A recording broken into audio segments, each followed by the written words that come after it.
turned his back on me or he doesn't exist. That's real talk.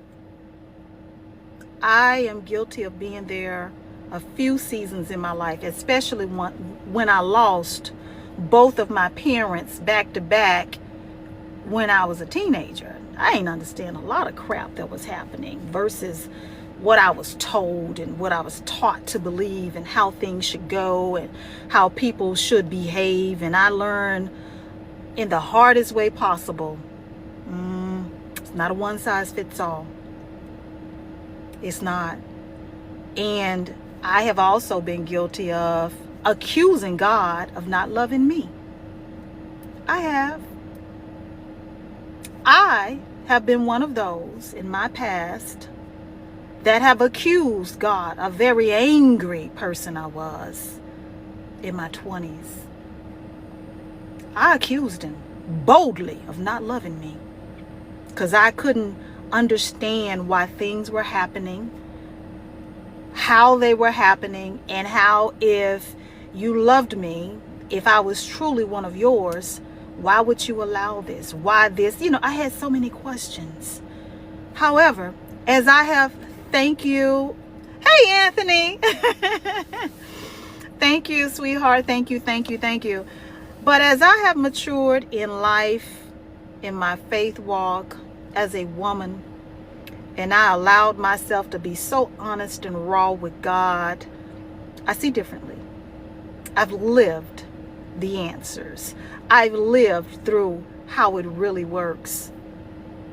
It's not all pretty. It's not all sugar and sunshine and rainbows and you just pray about it and you fast for 7 days and then you'll get your answer. It doesn't work like that all the time. It doesn't. That's why I say it's not a one size fits all. And for those of you that have ever prayed and laid on your knees, on your face before God and prayed for something, whether it was a loved one that ended up dying and you was trying to pray away the illness or speak against the doctor's report, or for a marriage that failed, or a relationship that failed, or for a child that has lost their way and you couldn't get them back on track. If you ever felt like your prayers were unanswered, you know exactly what I'm talking about. But through it all, I am proud of the fact that I stood in the face of God, not literal face, because I'm unworthy of that. I'm not that arrogant or bold, but symbolically, I stood before the face and the throne of God long enough to let Him discipline me. What I mean by that, to teach me to be still in moments that I should be listening when I didn't understand, to cry out what I felt respectably before the throne of God. I've never been one to mince words with God. I don't use obscenities. I'm not vulgar. I'm not disrespectful. But I will tell God how I feel about any and everything when I feel overwhelmed. I feel that that was respected by my Heavenly Father. Respected in a way that He decided a long time ago that He would use me, and how I approached those matters with Him in a way that would minister to others about unanswered prayers and feeling like He didn't love you.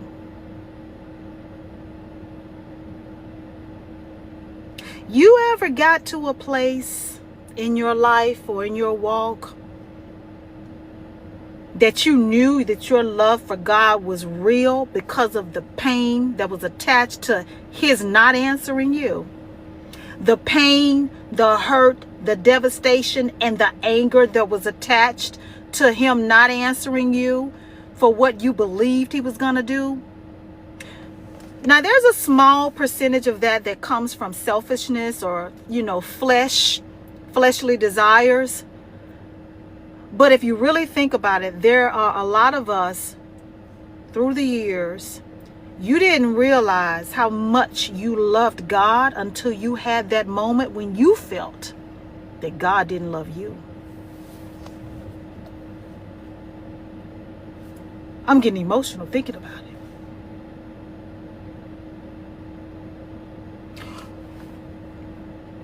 I don't wish this on anyone.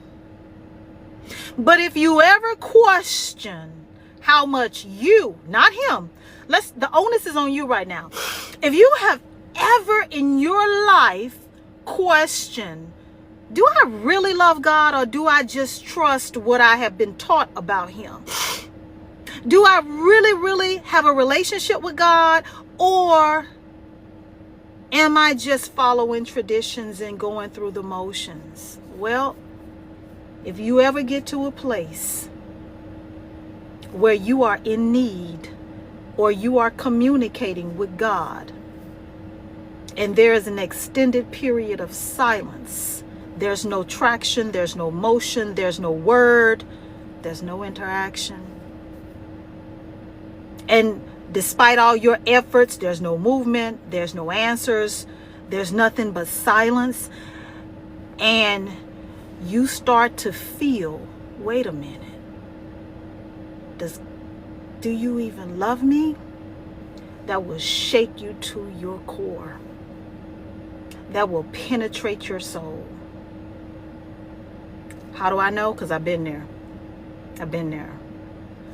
It devastated me emotionally and mentally to question and to somehow fall under the belief system that he didn't love me. Oh, excuse my French, that fucked me up. That fucked me up. Because I'm like, what the hell am I supposed to do? I love a God that don't love me. That was the enemy, of course. Now, let's be clear. You know that was the enemy. You know that was the enemy. That was thoughts coming from the enemy. That was the enemy talking to me and using me. And when I was very, very much vulnerable and under spiritual attack. But you see what I did from that season? You see what I did? I pulled from it. I pulled from it. I learned when that season had passed and when God finally spoke and reconfirmed and confirmed in a big, overwhelmingly mighty way.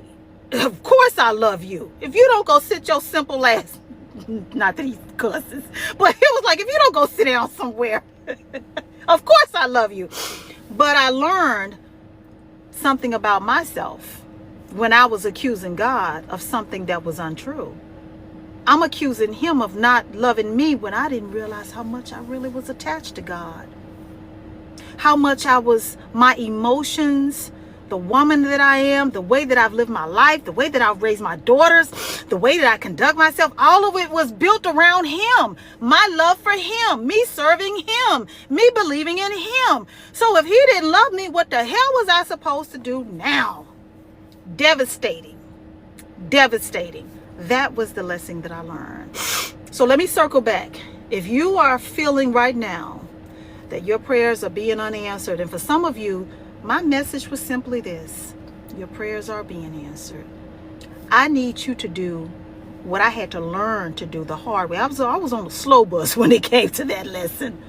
Be still. Be more observant. Pay attention. And if you do, it is in those quiet moments that God allows you to see glimpses of what he has done for you and what he is doing, and the ongoing efforts to show you how much you are loved.